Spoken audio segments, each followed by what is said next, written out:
How to set up cash discount with dual pricing on Valor. Step 1 is deployment. When building a new merchant, either through a new profile or by adding a device extension, the process remains the same. Let's head to the merchant overview and select the device. Once you choose your device type and processing platform, you'll see cash discount and surcharge as options. The key difference appears below. Make sure to select cash discount. Next, go to the device parameters section. Click on the device EPI to enter edit mode. Under home screen, the default will be selected. Change it to dual pricing to match the cash discount setup. This unlocks additional options that support both cash discounting and dual pricing. Now move to tip, tax, and differential. In the Include and Differential section, click All Cards. Here you can select whether the cash discount applies to tip, tax, and now cash. You'll also define the custom fee percentage and set a custom label. This is only visible to the merchant in reporting. You'll also see which card types the fee applies to. In this example, all card types are selected.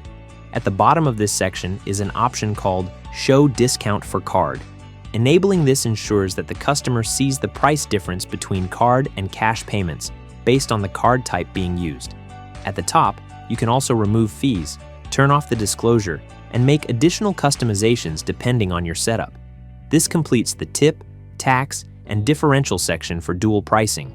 Next, move to the home screen section.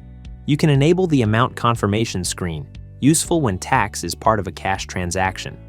Choose to show this confirmation before or after the card prompt. You can also enable a prompt that tells the merchant when to hand the device to the customer.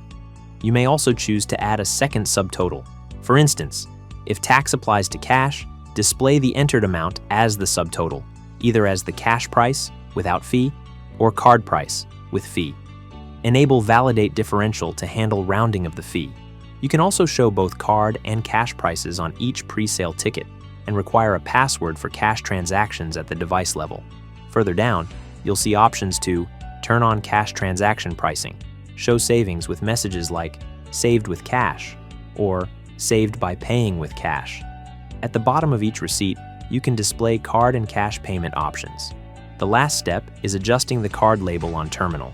If all card types are selected, simply update the label to use plural. For example, add an S.